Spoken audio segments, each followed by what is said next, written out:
سست آدمی بہت برا لگتا ہے مجھے، تو بہت برا لگتا ہے بھائی. میرا دل خدا کی قسم چاہتا ہے میں ہر وقت چستی پہ بیان کرتا رہوں. کس پہ بیان کرتا رہوں؟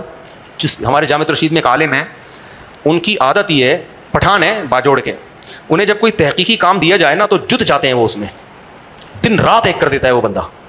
ایک دن میں نے ان سے، کسی کے منہ پہ تعریف کرنی نہیں چاہیے لیکن میں نے بولا کہ یار شاید میرے اندر اتنی کوالٹی نہ ہو لیکن مجھے آپ کی عادت بہت پسند ہے کہ جو کام ادارے کی طرف سے دیا گیا ہے، تحقیقی کام، زمین آسمان ادھر سے ادھر کر دی، اس کام کو پایہ تکمیل تک علی وجہ البصیرہ پہنچانا ہے. اور کچھ مولوی ہوتے ہیں، ان کے طلبہ ہوتے ہیں، ان کو کوئی کام دو نا تحقیقی، ٹرخانے والا کام کر کے آتے ہیں.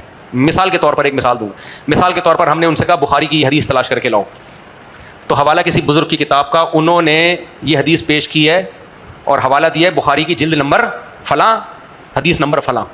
میرا دل چاہتا ہے اس کو چماٹ لگاؤں. کم بخت تو خود بخاری میں نہیں دیکھ سکتا جا کے، فلاں نے لکھا ہے کہ بخاری میں، تو فلاں کا لکھا ہوا آ گیا، وہ یہ ہے سستی. تو جا کے دیکھ لے، اندھا ہے کیا؟ جا کے نکال کے دیکھ، اوریجنل کتاب سے لے آنا، نکال کے رکھی ہوئی ہیں کتابیں، آج کل مکتبہ شاملہ ہے، انٹرنیٹ پہ حدیثیں نکل آتی ہیں.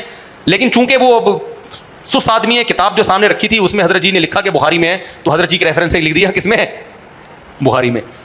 تو یہ ہمارے ہاں جو تحقیقی کام ہو رہا ہے نا، ڈاکٹروں میں بھی، انجینئر، بہت سے ڈاکٹر اس طرح سے تحقیق کر رہے ہوتے ہیں. کچھ ڈاکٹر یوٹیوب پہ وہ تحقیق کا حق ادا کرتے ہیں، لیکن کچھ ڈاکٹر 2 نمبر ہیں. یہ اس طرح کے سست لوگ آپ کو ہر فیلڈ میں ملیں گے. کوئی ریسرچ کا کام، چاہے میڈیکل سائنس کا ہو، کوئی بھی ان کے ذمہ لگاؤ تو ڈیپ میں گھس کے ریسرچ نہیں کرتے، ٹرخانے والا کام کرتے ہیں. تو آپ کسی کو بولو یہاں سے جھاڑو لگا دو، جیسے گھر میں کسی بچے کو بولو، اسی وقت پتہ چل جائے گا یہ کام کو کتنا فوکس کرتا ہے. جو سست بچہ ہوگا یوں جھاڑو لگا، یوں گھمائے گا جھاڑو، یوں کر کے ختم. جو چست ہوگا نا وہ پراپر وے میں ایک ایک کونے سے کچرا نکالے گا. ماسیوں میں بھی ایسے ہی ہوتی ہیں، بیویوں میں بھی ایسے ہی ہوتی ہیں، شوہروں میں بھی ایسے ہوتے ہیں. تو بتاؤ کون سا پسند ہے؟ جو کام کو فوکس کرے، انجوائے کرے، کام کو دل لگا کے کرے. وہ آپ کو اگر اپنے لیے کوئی بندہ چاہیے تو فوکس والا چاہیے یا غیر فوکس والا چاہیے؟ تو جو اپنے لیے پسند کرتے ہو خود بھی ویسا بننے کی کوشش کیا کرو. اللہ ہدایت دے، بس انسان کا بچہ بنا دے. سست کہیں پوستی. ہمارے فرماتے ایک سست، 2 لڑکے سست تھے، لیٹے ہوئے تھے نا. لیٹے سست آدمی کیا کرتا ہے؟ لیٹتا ہے، اور جب لیٹے لیٹے تھکتا آتا ہے تو پھر سوتا ہے. وہ تھکاوٹ سے کیا کرتا ہے؟ وہ سو جاتا ہے. مسلمان ملکوں میں سستی بہت ہے. ایک ملک میں نام نہیں لوں گا، ایک تجزیہ نگار نے مجھے بتایا، ان کا بڑا تجربہ تھا بہت سارے ملکوں کے بارے میں. انہوں نے کہا گوروں نے تحقیق کی ہے کہ دنیا میں سست ترین ملک کون سے ہیں، تو ان میں پاکستان 4 یا 5ویں نمبر پہ تھا. پاکستانی یعنی دفتروں میں، گورنمنٹ کے اداروں میں گورے نے سروے کیا ہوگا تو دیکھا ہوگا ماشاءاللہ یہاں جب کوئی کام کیا جاتا ہے تو کتنے ٹائم لگ جاتا ہے. اس میں پہلے وہ گورنمنٹ آفیسر آئے گا، بیٹھ جائے گا، لیٹ جائے گا تھوڑی دیر، پھر چائے منگوائے گا، گٹکا منگوائے گا، ادھر ادھر گپے مارے گا. 6-7 گھنٹے بعد اس کے جانے کا ٹائم ہو جائے گا اور 1 گھنٹہ پہلے نکل جائے گا. پھر اگلے دن آئے گا، ہوتے ہوتے پھر 6 مہینے بعد وہ فائل اس کے سامنے آئے گی. عام طور پہ یہی ہو رہا ہے.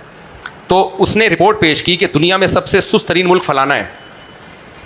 میں نام نہیں لوں گا، جو میرے بیانات ہر ملک میں جا رہے ہوتے ہیں. تو وہ بڑا نیک ملک ہے. اور دوسرے نمبر پہ وہ ہے جو بہت ہی نیک ہے، نام نہیں لوں گا میں، ان کے لوگ بھی سست ہیں. تو جو پہلے نمبر پہ تھا نا، کہتے ہیں اس ملک کے بارے میں مشہور ہے، وہ عرب کنٹری ہے مسلمانوں کا، تو اس کے بارے میں مشہور ہے کہ وہاں لوگ صبح اٹھنے کے بعد سب سے پہلا کام پتہ ہے کیا کرتے ہیں؟ انگریزوں میں بہت سے ملک ہیں جہاں صبح اٹھنے کے بعد سب سے پہلے جاگنگ کرتے ہیں. کچھ ملکوں میں صبح اٹھنے کے بعد سب سے پہلے نماز پڑھی جاتی ہے. کچھ ملکوں میں صبح اٹھنے کے بعد سب سے پہلے جم جایا جاتا ہے. کچھ ملکوں میں صبح اٹھنے کے بعد سب سے پہلے کاروبار کی طرف چلتے ہیں. کچھ ملکوں میں یہ عادت ہے صبح اٹھتے ہی نہاتے ہیں. وہ بہت ساری ہیں. اس ملک کے بارے میں صبح اٹھتے ہی وہ سب سے پہلا کام کیا کرتے ہیں؟ آرام. کیونکہ لیٹے لیٹے اور سوتے سوتے تھک چکے ہوتے ہیں، اس لیے صبح اٹھنے کے بعد سب سے پہلے وہ کیا کرتے ہیں؟ سوتے ہیں. وہ یہ چل رہا ہے مارکیٹ میں. تو پاکستان کے بارے میں مجھے خوشی ہوئی کہ 3 یا 4 نمبر آتا ہے الحمدللہ. تو سست آدمی اچھا نہیں ہے. تو 2 سست لیٹے ہوئے تھے تو بیری آ کے گری ایک کے سینے پہ. بیری سے نہیں، بیر کا پھل. تو ایک گھڑ سوار جا رہا تھا، اس نے اس گھڑ سوار کو آواز دی، بھائی صاحب. گھڑ سوار آیا، بھی کیا کام ہے؟ کہہ رہا یار ذرا نیچے اترنا کام ہے. وہ نیچے اترا، کیا کام؟ کہہ رہے یار یہ بیر اٹھا کے میرے منہ میں ڈال دے. اس کو بڑا غصہ آیا، بے شرم آدمی، میں گھوڑے پہ جا رہا ہوں، مجھے بلایا، اور اگر تجھ سے نہیں ہو رہا تھا تو اس ساتھ والے کو بولتا نا. تو ساتھ والا بولتا ہے میں تو کبھی نہیں کروں اس کا کام، کیونکہ مجھے ضرورت تھی، اس نے میری مدد نہیں کی. اس نے کہا کیا ضرورت تھی؟ کہہ رہا ہے میں لیٹا ہوا تھا، کتا آ کے میرے منہ پہ پیشاب کر رہا ہے، میں اس کو بول رہا ہوں ہٹا، یہ ہٹا ہی نہیں رہا تھا. میں اس کو بول رہا ہوں ہٹا، لیکن یہ نہیں ہٹا رہا تھا. تو اللہ بچائے سست لوگوں سے. گھر میں ایک بھی ایسا پوستی پیدا ہو گیا نا، اس کو ٹھڈے مار کے نکال دو، ٹھڈے مار کے نکالو اس کو، بہت بڑی عذاب بنے گا وہ.